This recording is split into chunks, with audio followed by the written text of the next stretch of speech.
Stenowalebabu welcomes you.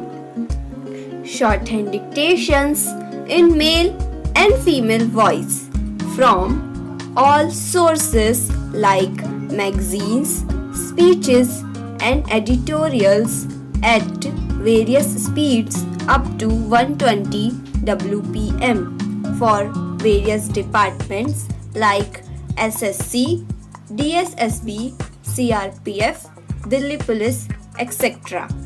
Please like, share and subscribe the channel. Thank you.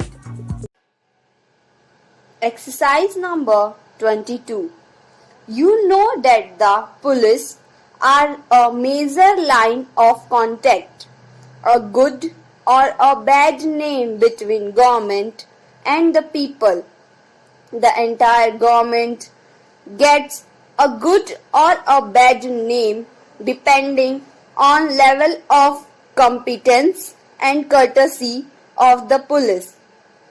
Of late, the police have been greatly in the news, and so, as you will all agree, in rather an unfavorable light, the decline in the prestige of the police and certainly the trends with police and security to correct the situation.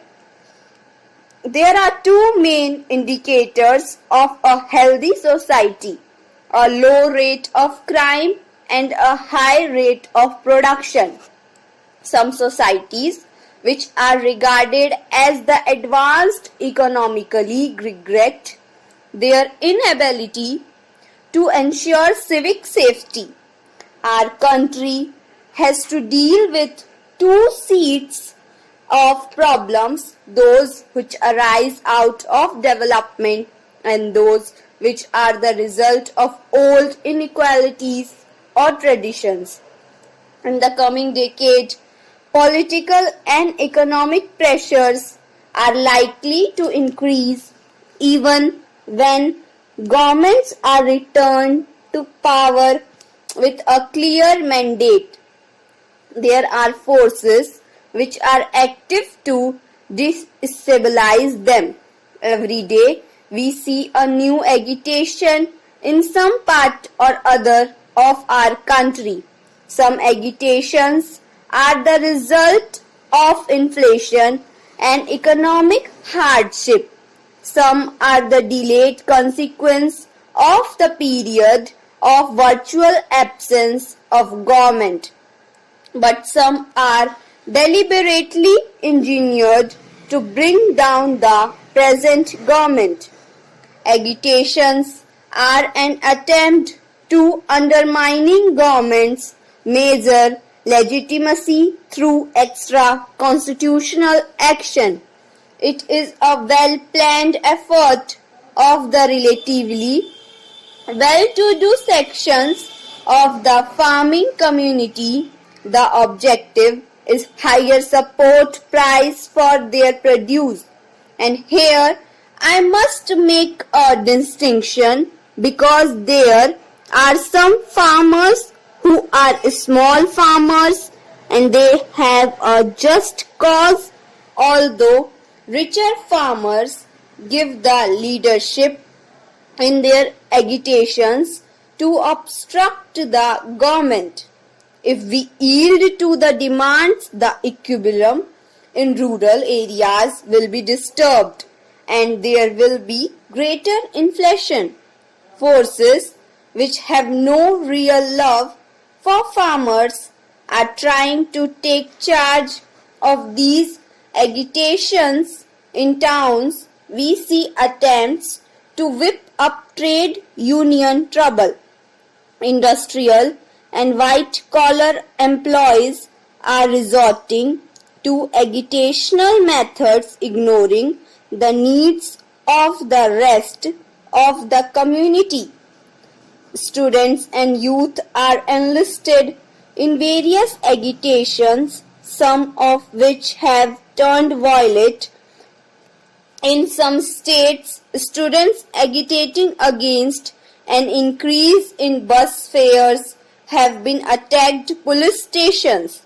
Mr. Chairman, sir, I will be very brief in moving this resolution, which seeks for the constitution of a committee consisting of the members of the lower house and the legislative council with one or two members who possess expert knowledge for going into the question of increased expenditure on administration and to suggest ways and means of reduction.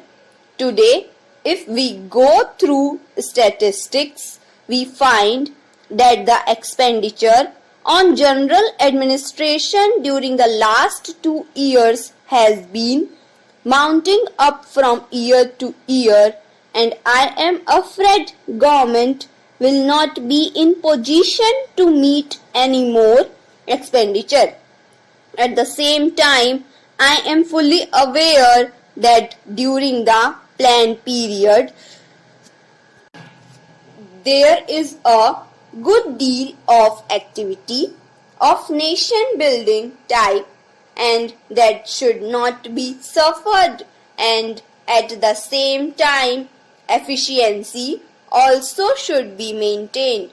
Keeping this in view, we should cut down the expenditure on civil administration. I would draw the attention of the House to the amount that we are spending year after year on administrative services, which is increasing year after year.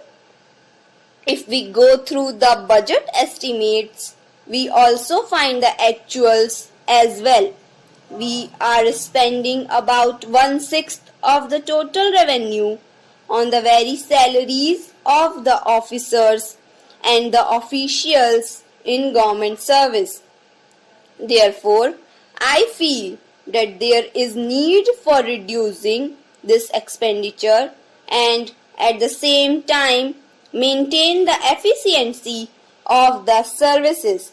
I have got facts here to show how in several departments, even in respect of salaries and other emoluments, expenditure is mounting up very high. As a matter of fact, in 2007, the Resources and Economy Committee made a remark that by the increase of salaries according to 2006 pay scales revision itself, the expenditure mounted up by 30% of the entire revenue. Therefore, if there is need and there is possibility of curtailing the expenditure without efficiency suffering, we must see how we could do it. We can do it in several ways. One is, there has not been complete decentralization of powers as far as several departments and officers are concerned. This decentralization of power to various officers at several levels is bound to bring down the expenditure on the civil administration. In addition to this, there has also been duplicating of work in several offices.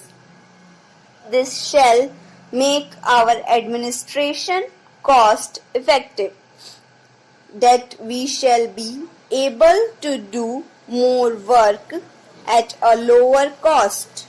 Lower cost is very important because of inflation and increase in the salary bills of the government. Thank you.